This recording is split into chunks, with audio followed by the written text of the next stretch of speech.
পড়ার জন্য, তাই জন্যই পড়লাম। তো এই যে আমার ছেলে যখন দেখতেছে আমি রেডি হচ্ছি, ছেলে একদম কনফার্ম হয়ে গেছে, মা যেহেতু রেডি হচ্ছে তার মানে বাইরে যাওয়া হতে পারে। আর সে মনে করে আমার এগুলো তো সব পুরাতন জিনিস, মায়ের বাসাতে সব রাখা, বের করতে গিয়ে একটা মাটির একটা ছোটোবেলায় একটা মালসা ছিল, তো ওইটাও ভেঙে গেছে। মানে কি বলবো, তাড়াহুড়া করে রেডি হওয়া আর কি।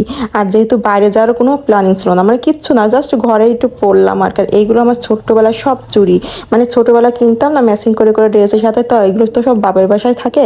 তো যখন আমি আসি তো এগুলো বের করি, আর এইগুলো পেয়ে তো আমার ছেলে মানে সেই খুশি, মা এগুলো কি আলাদিনের চেরাক বের করছে আল্লাহ জানে।